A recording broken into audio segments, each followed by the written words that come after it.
ये जिंदगी की दूसरा पार्ट है। हम गौरव के साथ अभी अभी ट्रेन पर चढ़े थे, तो फिर चले।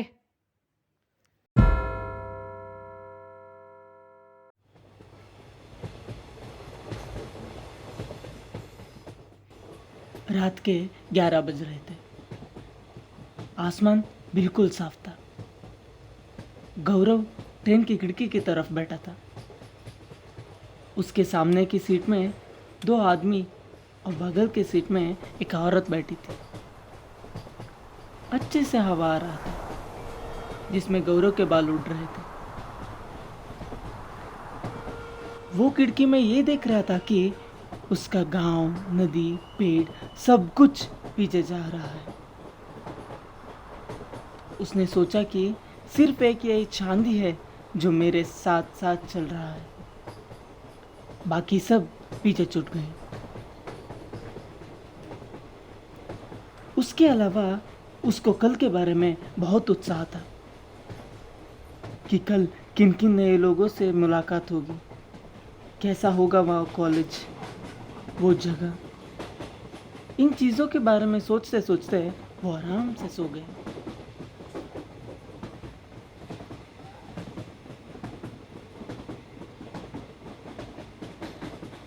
थोड़ी देर बाद गौरव गहरी नींद में था। एकदम से लोगों के बच्चों की चिल्लाने की आवाज़ सुनाई देना चालू हुआ। ढम करके धमाके की आवाज़ आई। लोगों के ऊपर रखे हुए भारी भारी सामान नीचे गिरने लगी। गौरव जब बहुत सा उठने की कोशिश किया तो जाकर ट्रेन की दीवार से टकरा गया। और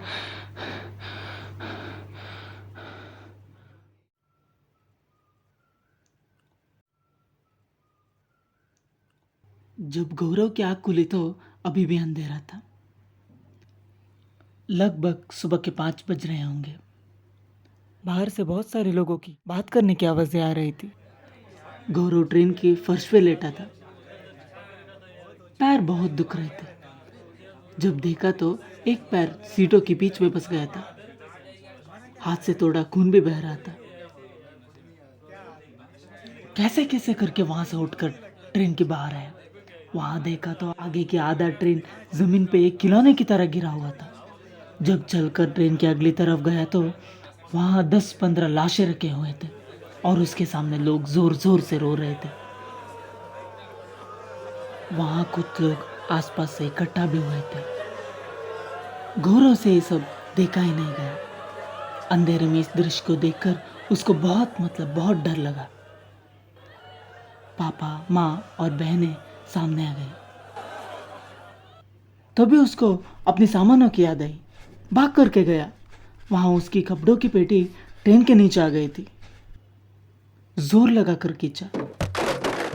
पेटी थोड़ा टूट गई, पर उसका वो पेटी जिसमें एक नीले बटुए में उसका सारा पैसा रखा था, वो कहीं नहीं दिख रहा था। पता नहीं किस झाड़ी में गिर गया। वो उसे बहुत देर तक यहाँ वहाँ सब तरफ ढूंढा, पर कहीं नहीं मिला।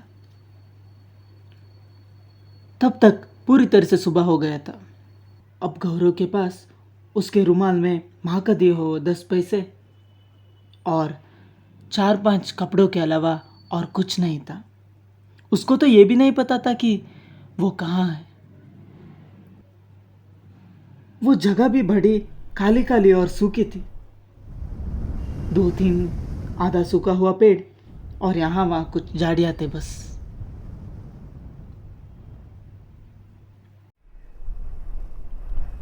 तो गौरव ने सोचा कि अब यहाँ से कहीं जाने के लिए भी 5 रुपए तो कम से कम लगेगा।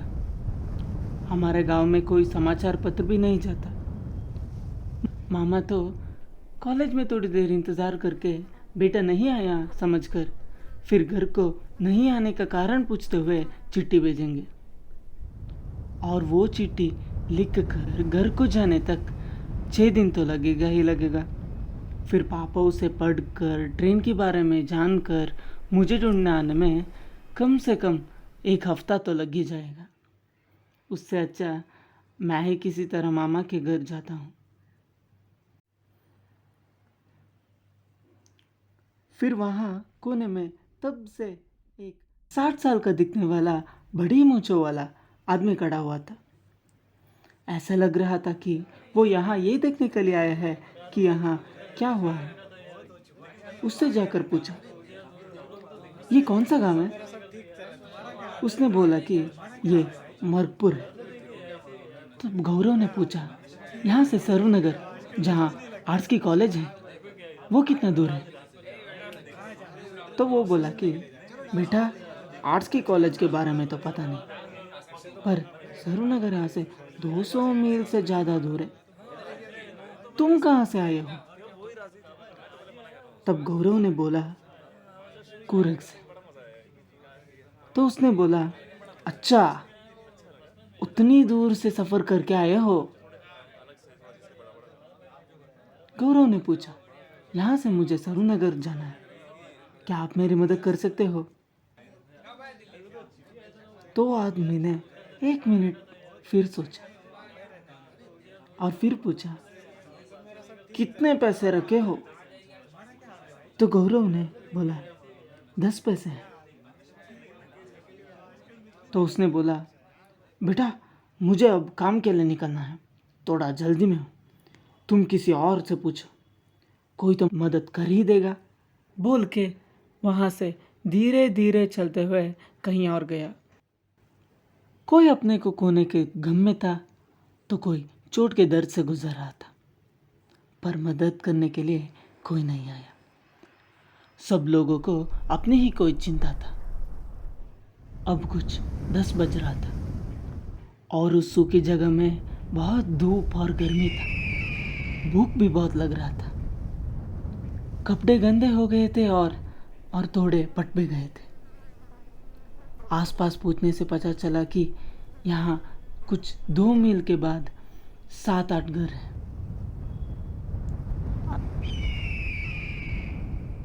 तो उसने अपनी टूटी हुई पेटी उठाकर मोचाए हुए पैर से ही उस गांव की तरफ चलना शुरू किया।